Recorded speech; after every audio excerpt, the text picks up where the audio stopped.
Emulators. One of the more practical means of playing old software on modern hardware, an emulator in essence is a type of software that is made to act like another kind of software or hardware. In the case of gaming, most cases hardware.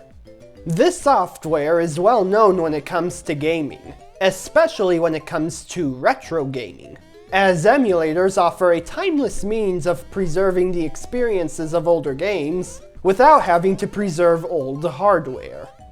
Of course, hardware preservation is important too, but the sad truth is that not all hardware is meant to last forever.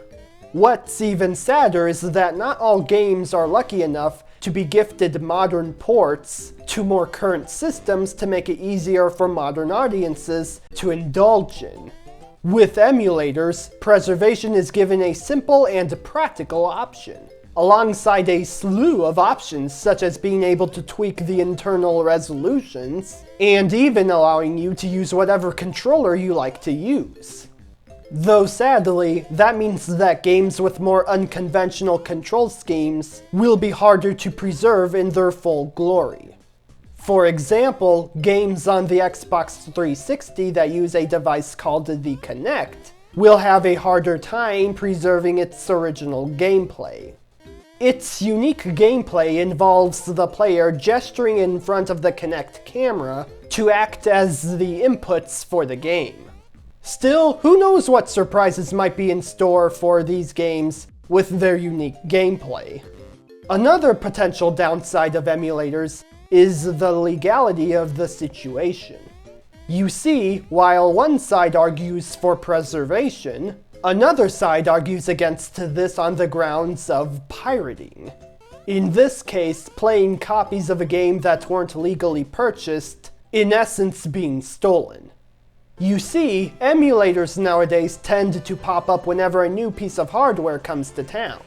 This means that instead of modern games being purchased through legal means and played on actual hardware, instead find themselves on sites where the ISO and ROM files are being distributed for free, meaning that the original creators don't see any money from this. The only exception that some might have to this argument is if you are using an ISO or ROM on an emulator that was ripped from your copy of the game.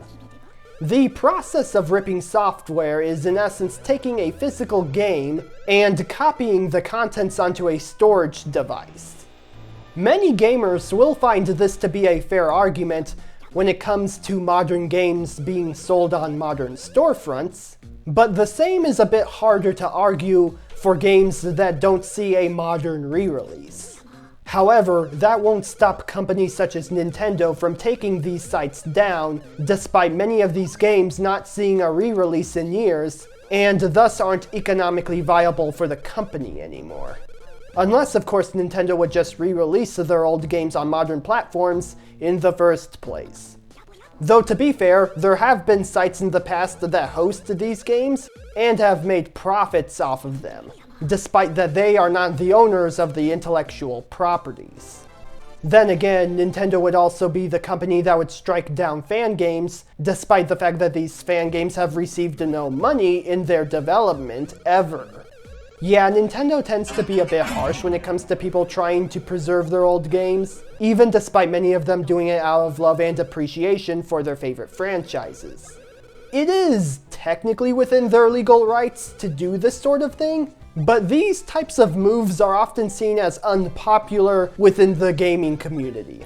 I'm gonna call it. I'm gonna call it in this video. This is gonna happen. Take-Two Interactive, or a representative, a legal representative of Take-Two Interactive, is gonna contact Eradicating Love and have this pulled from the internet. If he fails to comply, they will pursue legal action. It's not even a matter of, hey, does this make sense, or is this ethical? To these kind of people, it's a matter of, what does the law say? And upon finding out, they don't question it. They're just like, okay, well, that's a rule, so we better abide by it. Oh, okay, I see. Alright, well, let's not question that at all. I mean, it's a law. It has to be divine, right? It's not like human beings who made up a bunch of rules could be wrong. That's it for this mission. Check the description for your challenge.